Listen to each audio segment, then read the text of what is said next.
Zen will be the first to do a push lap then, so we will go on board and have a look at his lap then as he comes around across the line, and then coming into Sandoval, get it down to gear 3, wrap the car around.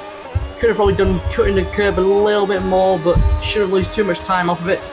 And then coming around to the casino, just keep the car nicely wrapped around, keep the power down as much as you can, aim for that wall as close as you can coming out of Casino Square, and then round into Mirabel, where Nico Rosberg very famously just parked his car up on the runoff to prevent Hamilton from getting a pole in 2014, and then around the hairpin, does that very nicely, gets it wrapped around absolutely beautifully.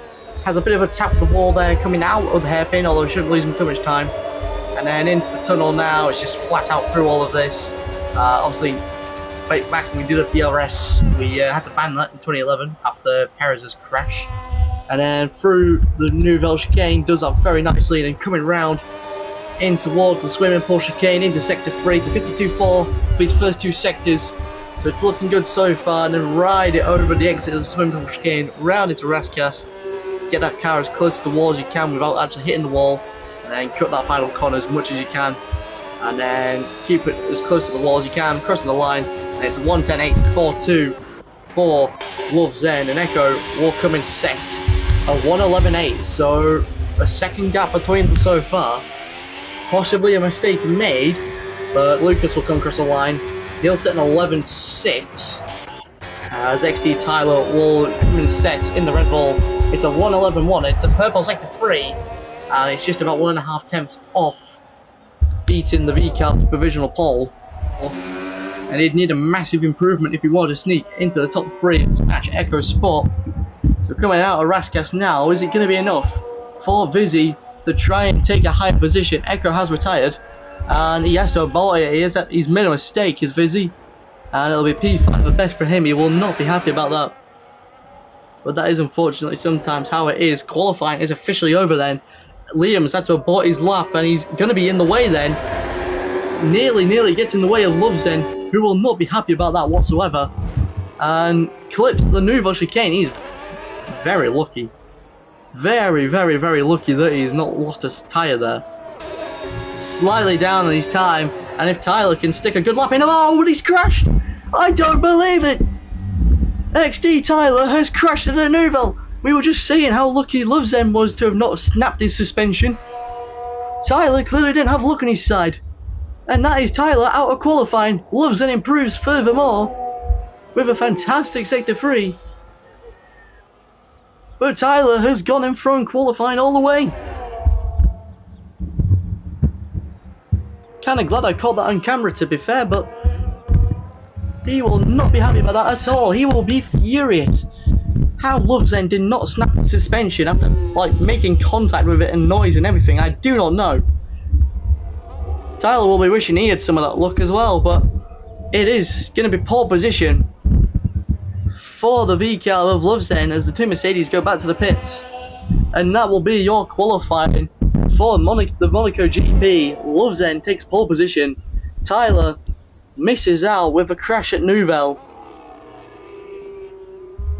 And Tyler's just not going to be happy with that whatsoever, but that is absolutely fantastic of a qualifying. And we're off for the Monaco GP as Lovezen gets a good launch off the start. Tyler struggling to stay with him, and that disqualification not helping him at all as Echo looks to go down the inside of Sandoval, and Echo's going side by side with Tyler up the hill. They make a bit of contact. They're still side by side going into the casino. Lovezen's had a fantastic start and has boosted away then. They're still side by side, and as they come out the casino, Echo has to back away from that one, not enough space. Meanwhile, Vizzy looking down the outside of Mirabal to try and get a move on the Mercedes Abanti, who's jumped up to 4th and can't get anything done then, as you'll have to stick in 5th for now. Liam struggling at the back, and right in the front, Lovezen 14 laps on those hard tyres. I know, Tyler's crashed, and he's done the same thing again. I don't believe it. He's done it at Nouvelle once again. Except it wasn't the entry this time, it was the exit. Banty and the Aston though, going side by side into Casino. These two providing us with a bunch of entertainment, and Banty is going to go late on the outside of Mirabal, looking for the switchback around Mirabal. Oh, he so nearly attempts it. The Aston just holding on for dear life. Banty is just looking for an opening. And that would have been a fantastic move if he pulled the switchback off at Mirabal. Although unfortunately can't get it done. The Aston Martin too solid into the fence, and this is going to be an absolutely fantastic battle for third, both on same rated tyres. As the Aston has to go off track, has to reverse himself. We'll probably get a track limit warning for that, and the Mercedes goes down the inside again, and it doesn't work. That's twice that a Mercedes has tried to go down the inside, and twice it doesn't work. Banty's going to have to hold on then for now in fourth. But I could see a move coming very soon. He is miles faster than Aston Martin at the moment. But the Aston Martin being ruthless in defence. Lovezen is slowly closing the gap down to Echo. Although Echo on those hards, they should be better tyres by the end of this race. And we're just going to stick on board with these two because this is relentless from them. And Banty makes contact with the Aston once again. I'm starting to lose my mouth as they go side by side into Casino. And Banty might look for the move down the inside. Aston's trying to cover it as much as he can. And Banty goes for it down the inside of Maribel. Has he got the move done? Going round the hairpin, the Aston down the inside is neck and neck. And Banty now has the inside. Banty has made the move. This is absolutely fantastic from these two. Banty takes the final podium spot. There's still 14 laps to go in this race. It's not over yet for the Aston. But that is certainly going to hinder his chances. And Banty takes third in this race. Love's then just coming up the hill now. You can see him just coming around Casino. And oh my goodness, it's happened again. Banty's also crashed. At the exit Nouvelle, that is 3 victims we've had on this race. At the Nouvelle chicane. That was another one that we caught live. I do not believe that the safety car is out. And now this completely changes everything. Unbelievable. Safety car out on lap 31, and we're going to have a sprint out to the end. Liam doesn't pit. I don't believe it. Liam actually doesn't pit. Irrelevant.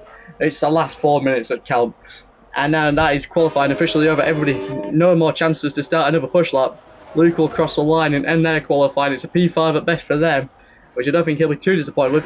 KX coming across the line and they've butchered their lap somewhere. Oh, not going to improve, and that's going to be P9 and most for them. Would have liked a bit more, I think they would have. But here comes Kaznak. They've also failed on their lap.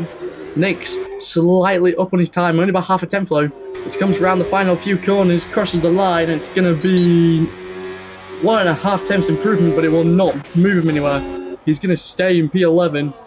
Jazeer moves up to 4, so good qualifying for the Alpines and the Red Bulls, as the Alpine of Whom I improves by 2 tenths, but it's not enough to improve. He stays in P3, and so now we look to the Audi of Los Platanos up 2 tenths, would put him into P4.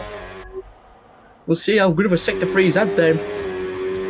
Is he going to be P4 for Los Platanos? Indeed it is. He improves by 4 tenths. Los Platanos into P4 for the Audi. What about Solar X then?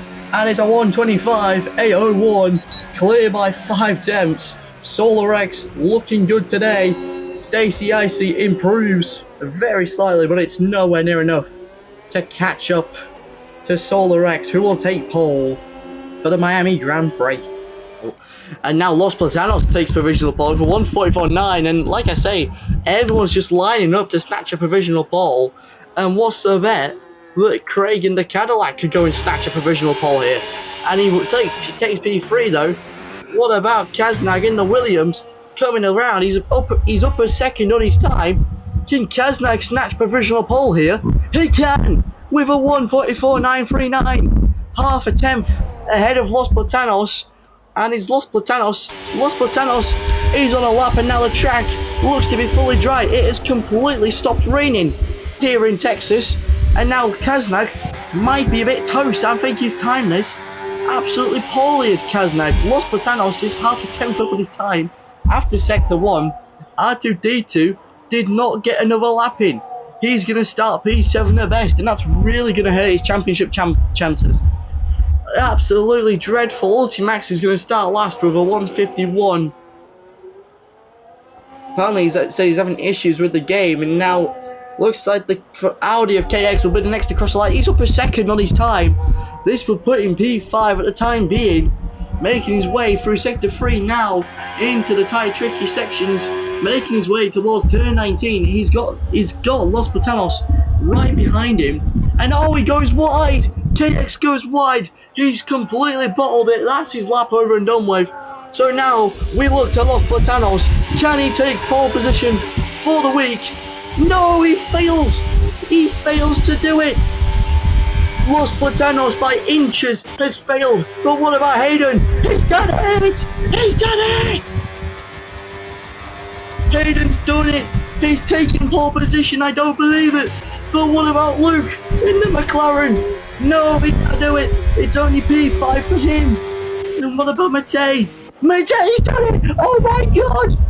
Matej's taken provisional pole. I promise you, you are not seeing things.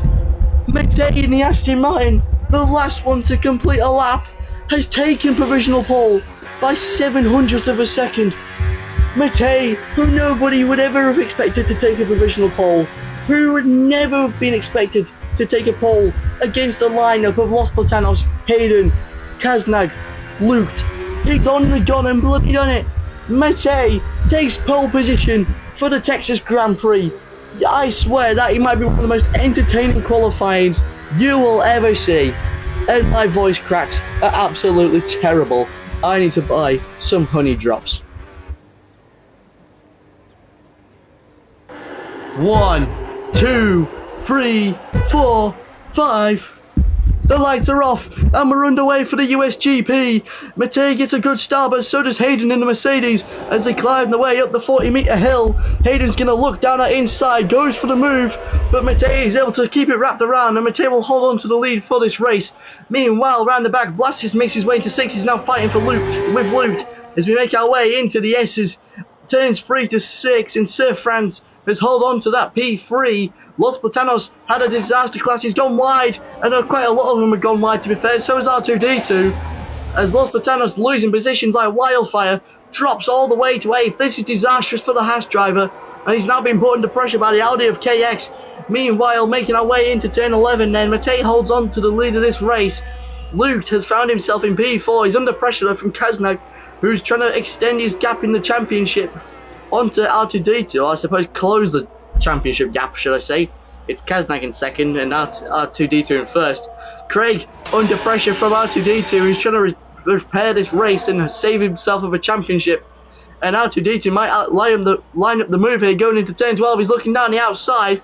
Who's going to be later on the brakes? It's going to be Craig. Craig will hold on to 6 then, as Los Platanos climbing his way back up the order, going down the inside of KX and makes his way into P8 going into turn 13 and 14. Kaznag has made the move onto Luke going into turn 15 and might get a track limits for that, but Luke is looking for the switchback. Don't think it's going to work though. Kaznag will hold on to P4 in that case, so a good start for the Williams and a somewhat okay start as well for R2D2, but Kaznag would still be gaining a couple good points in the championship. Meanwhile, looking into Andretti, and Hayden goes for an absolute bizarre dive and might actually make the move work here. They're going side by side onto the pit straight. Matej and Hayden making their way up the 40-meter climb. Who is going to be daring more on the brakes? Hayden's got the inside line, and it looks like Hayden's slightly getting squeezed, and Matej still holds on to it for now. It's absolute bare margins between these two.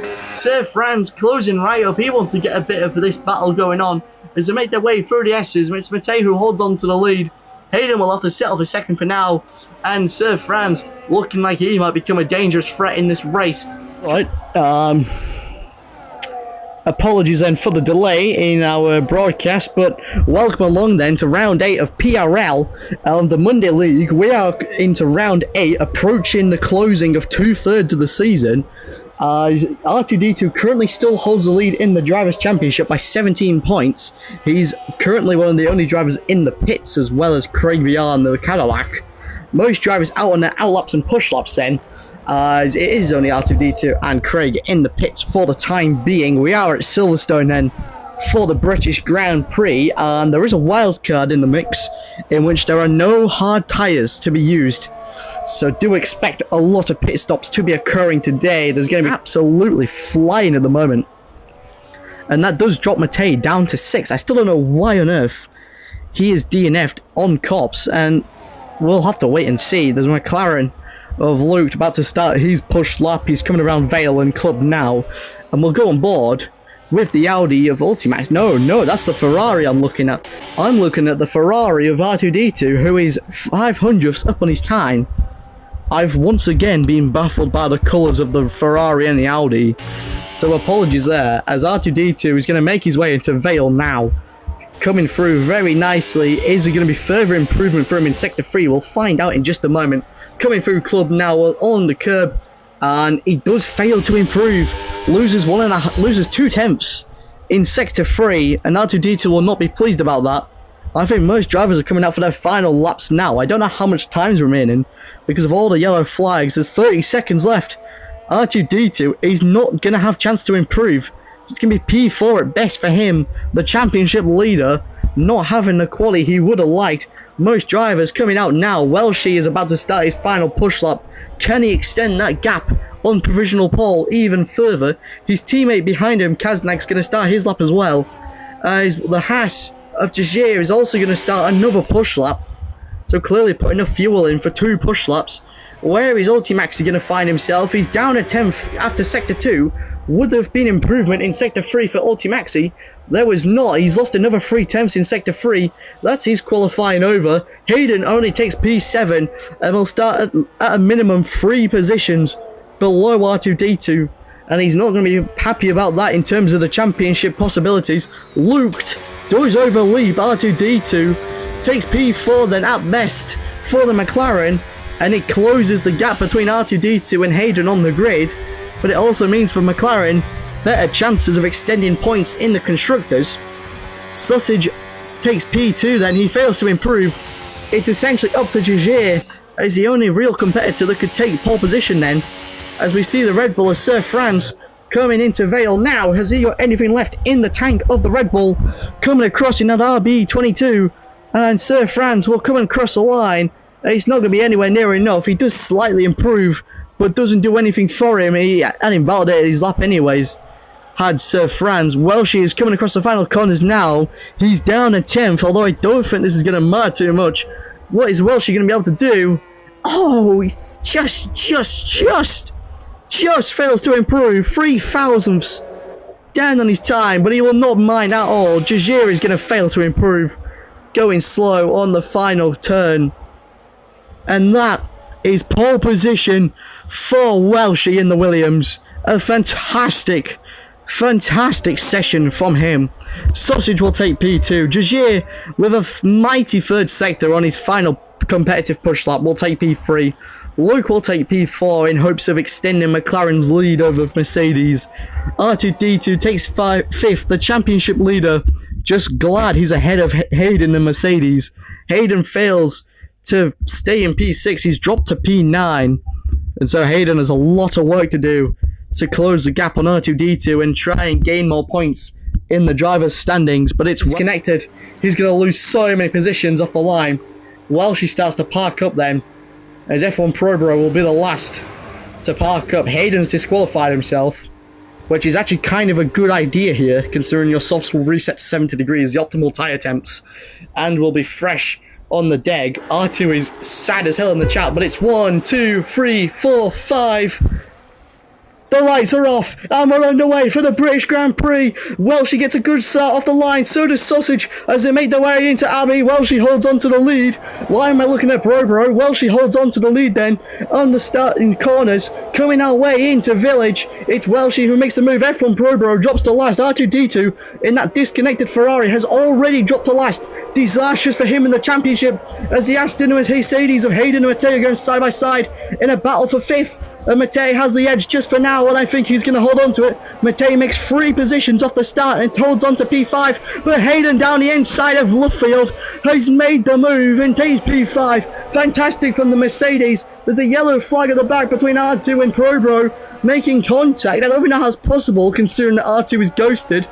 Welshie then holds on to the lead, and Luke is going side by side with the Haas of Jagier, and Luke is doing absolute wonders for McLaren at the moment. They're going to go side by side, and so the leaders as Sausage takes the lead of the Grand Prix, going into Beckett and Chappell. Sausage takes the lead off Welshie and has made the move on the first lap Welsh will be looking to retaliate. Luke has made that position work on Jagier, but Jagier's going back at him, and I think Luke's used too much battery. Jagier going through to Stone now. He's already made the move, and Jagier will take third place back from Luke.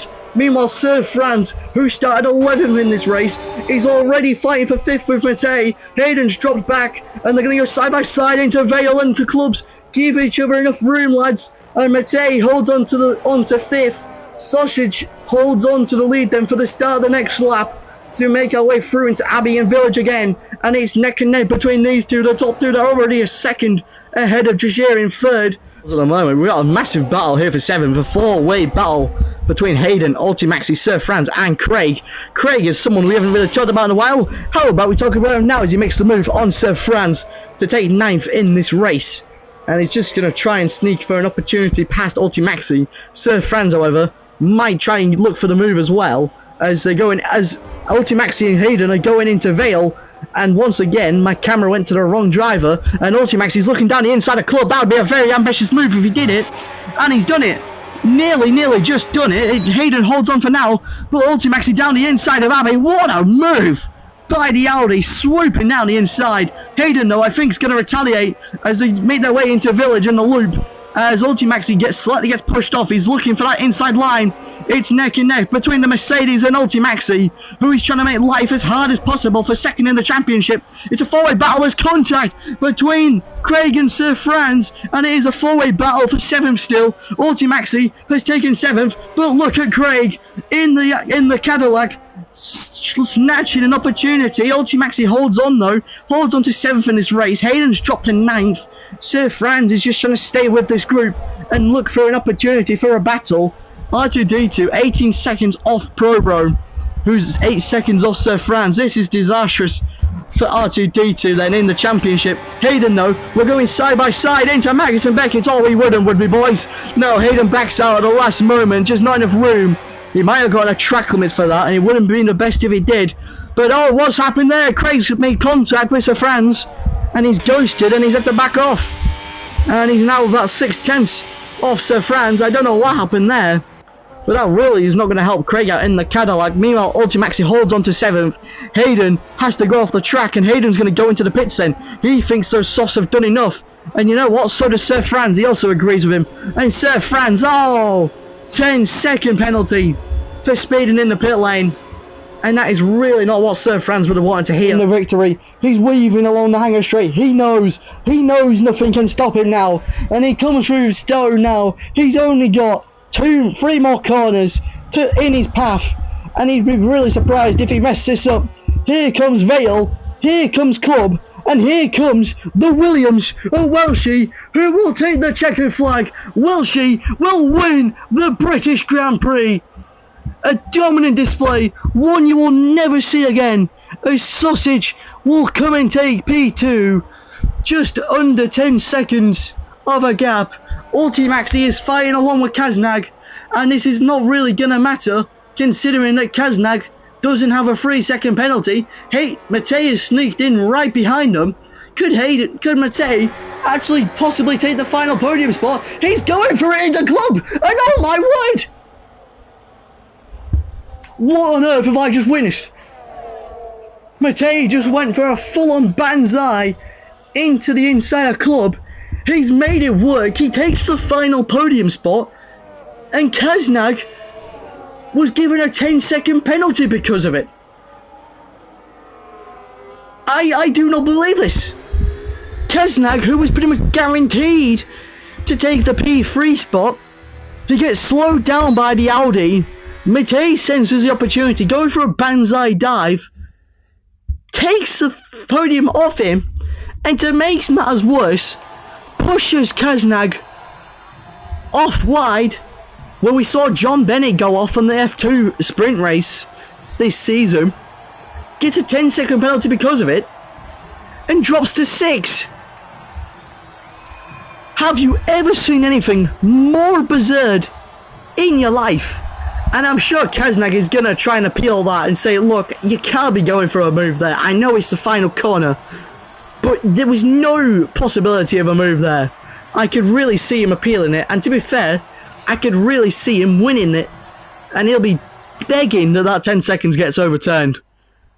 But there is no complaining on who won this race today. While she takes the win at the British Grand Prix. It has been an honour to have you all here tonight, and we'll see you next week when we are at... Just give me a moment, I didn't really do this bit well. Well, we'll be in Texas. Yeehaw! With that being said, 2/3 of the season done. We'll see you all later.